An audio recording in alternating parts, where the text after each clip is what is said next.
3 নম্বর পৃষ্ঠা থেকে আজকে আলোচনা করব তথ্য ও যোগাযোগ প্রযুক্তির বিকাশে উল্লেখযোগ্য ব্যক্তিত্ব। মানে আমরা এখানে কিছু ব্যক্তিদেরকে দেখব যাদের তথ্য যোগাযোগ প্রযুক্তির ক্ষেত্রে অনেক বেশি ভূমিকা রয়েছে।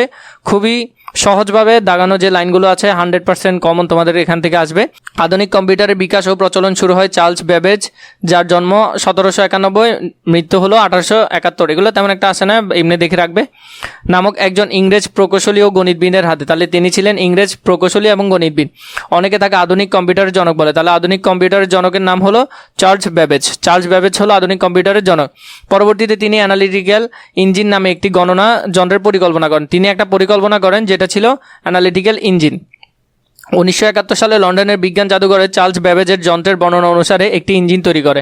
1991 সালে সে অনুসারে কি করা হয়, একটা ইঞ্জিন তৈরি করা হয়। তবে গণনার কাজটি কিভাবে আরও কার্যকর করা যায় সেটি নিয়ে ভেবেছিলেন কবি লর্ড বায়রনের কন্যা। তাহলে লর্ড বায়রনের কন্যার নাম ছিল অ্যাডা লাভলেস, তার বাবা ছিল কবি। আদা লাভলেস 1815 থেকে 1852। মায়ের কারণে অ্যাডা ছোটবেলা থেকে বিজ্ঞান ও গণিতে আগ্রহী হয়ে ওঠে। 1933 সালে চার্লস ব্যাবেজের সঙ্গে তার পরিচয় হলে তিনি চার্লস ব্যাবেজের অ্যানালিটিক্যাল ইঞ্জিনকে কাজে লাগানোর জন্য প্রোগ্রামিংয়ের ধারণা সামনে আনেন। তাহলে প্রোগ্রামিং ধারণার প্রবর্তক হলো অ্যাডা লাভলেস। প্রোগ্রামিং ধারণার প্রবর্তককে অ্যাডা লাভলেস। এমসিকিউ তো খুবই বেশি আসবে। 1940 সালে চার্লস ব্যাবেজের তুরিন বিশ্ববিদ্যালয় তার ইঞ্জিন সম্পর্কে বক্তব্য দেন।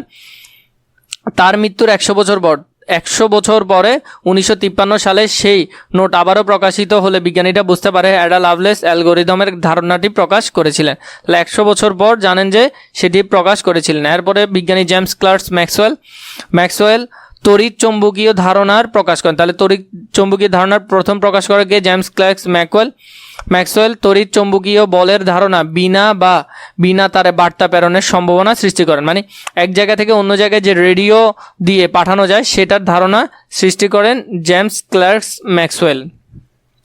বিনা তারে এক স্থান থেকে অন্য স্থানে বার্তা প্রেরণে প্রথম সফল হন বাঙালি বিজ্ঞানী জগদীশচন্দ্র বসু। তাহলে বাংলাদেশি বিজ্ঞানী জগদীশচন্দ্র বসু প্রথম সফল হন কোনো এক জায়গা থেকে অন্য জায়গায় বিনা তারে তথ্য পাঠাতে।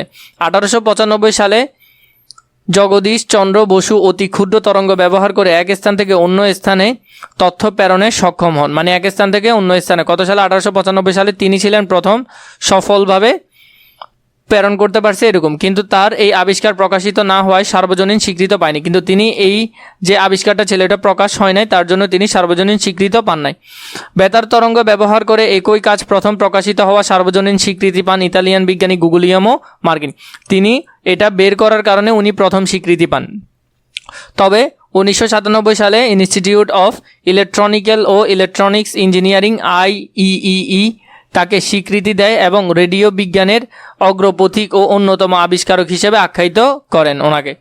এই জন্য তাকে বেতার যন্ত্রের আবিষ্কারক হিসেবে স্বীকৃতি দেওয়া হয়। 20 শতকে ইলেকট্রনিক্সের বিকাশের পর প্রথম যুক্তরাষ্ট্রের IBM company main frame computer তৈরি করে। পর্যায়ক্রমে 1971 সালে মাইক্রোপ্রসেসরের আবিষ্কার হলে সাশ্রয়ী কম্পিউটার তৈরির পথ সুগম হয়। কিভাবে করে কম্পিউটার তৈরি করা যায়, 20 শতকে 60-70-এর দশকে ইন্টারনেট প্রোটোকল ব্যবহার করে অরপানেট আবিষ্কার করেন। কে আবিষ্কার করেন? র্যান্ডম স্যামুয়েল টমলিনসন আবিষ্কার করেন। 1971 সালে অরপানেট ইলেকট্রনিক্সের মাধ্যমে পত্রালাপের সূচনা হলে, পত্রালাপ মানে কি ইমেলের কথা বলতেছে, সূচনা হলো আমেরিকার প্রোগ্রামার র্যামন্ড স্যামুয়েল টমলিনসন। তিনি প্রথম ইমেল পদ্ধতি চালু করেন। ইমেল পদ্ধতি চালু করেন। মাইক্রোপ্রসেসরের আবির্ভাবের পর বিশেষ করে যুক্তরাষ্ট্রের সেটি ব্যবহার করে পার্সোনাল কম্পিউটার তৈরির কাজ শুরু হয়। স্টিভ জবস 1955 থেকে 2011 ও তার দুই বন্ধু স্টিভ ওনিয়ক ও রেনাল্ড ওয়েন 1976 সালে 1 এপ্রিল অ্যাপেল কম্পিউটার নামে একটি প্রতিষ্ঠান চালু করেন। তার মানে অ্যাপেলের প্রতিষ্ঠা শুরু হয় 1976 সালে। এখানের মধ্যে ওরা 3 জন ছিল, স্টিভ জবস এবং তার দুই বন্ধু।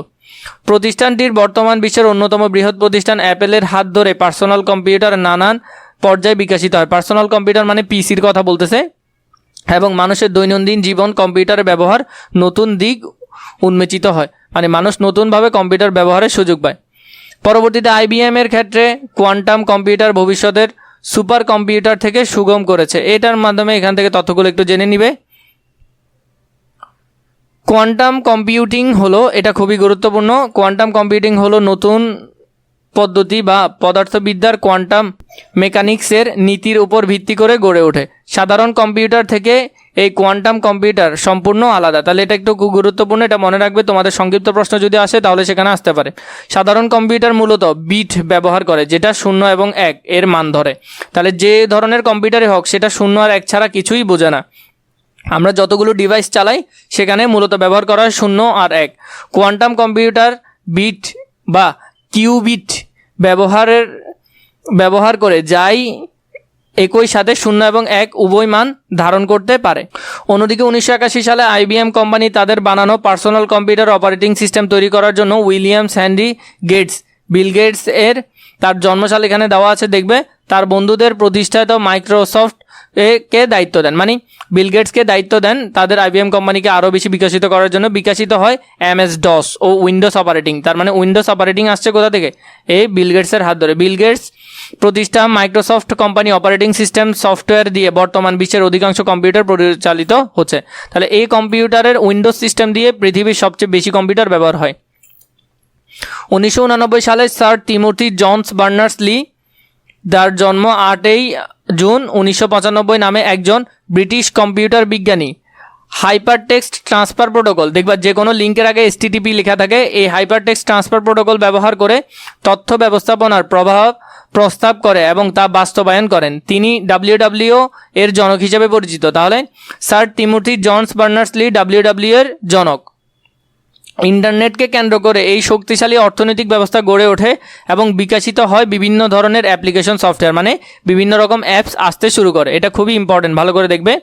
এরপরে যদি আমরা দেখি, বর্তমান পৃথিবীর সবচেয়ে জনপ্রিয় সামাজিক যোগাযোগের মাধ্যমের নাম ফেসবুক। হার্ভার্ড বিশ্ববিদ্যালয়ের শিক্ষার্থী মার্ক জাকারবার্গ, জন্ম 14 মে 1984, ও তার 4 বন্ধুর হাতে সূচনা হয় ফেসবুকের। তাহলে ফেসবুকের সূচনা হয় মার্ক জাকারবার্গ এবং তার বন্ধুদেরকে নিয়ে।